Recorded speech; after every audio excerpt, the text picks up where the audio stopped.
আগামীকাল বিড়লা তারামণ্ডলের সামনে 21শে জুলাই পালন করতে চলেছে কালীঘাট তৃণমূল। তার আগে আজকে প্রস্তুতি খতিয়ে দেখলেন মমতা বন্দ্যোপাধ্যায়।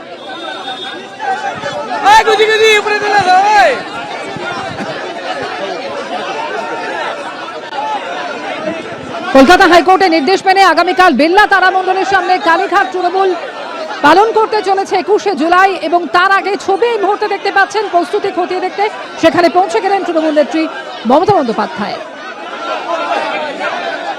ক্যাথিড্রাল রোডের ছবি আপনারা দেখতে পাচ্ছেন। 21শে জুলাই শহীদ দিবস পালনের অনুমতি চেয়েছে কালীঘাট তৃণমূল। মঞ্চের প্রস্তুতি খতিয়ে দেখতে গেলেন দোলা সেন। কোর্টের রায় মেনে অনুষ্ঠান হচ্ছে বললেন দোলা সেন।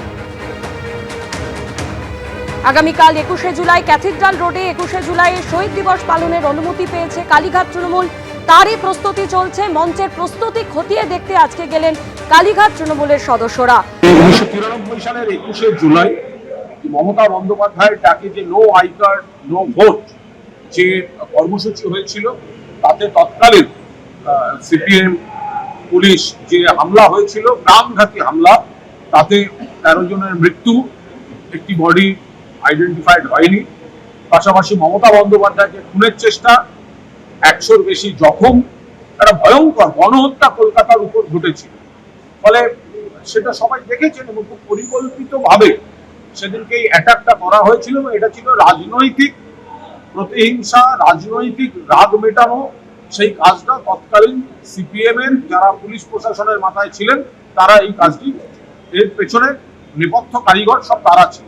তখন আমাদের যুব কংগ্রেসের সভাপতি শুভেন্দু অধিকারী ছিলেন। ব্রিগেডে তার হাত থেকে 21শে জুলাই যুব কংগ্রেস বা যুব তৃণমূল কংগ্রেস করত, তার হাত থেকে মাইকটা কেড়ে নেওয়া হয়েছিল। সেটাও আমাদের আফসোস আছে। যেভাবে 21শে জুলাই শহীদ তর্পণ থেকে সেলিব্রেশনের পরিণত হয়েছে, সেটাও নিশ্চিতভাবে আমাদের মনের ভেতরে আপত্তি ছিল। হ্যাঁ, সাহস পাইনি, প্রতিবাদ করতে পারিনি।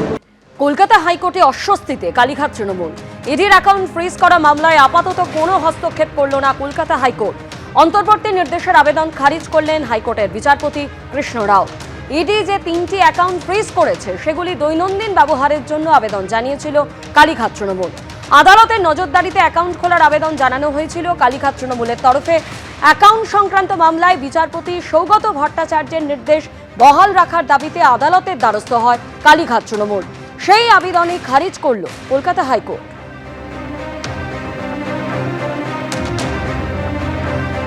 এবিপি আনন্দ, এগিয়ে থাকে, এগিয়ে রাখে।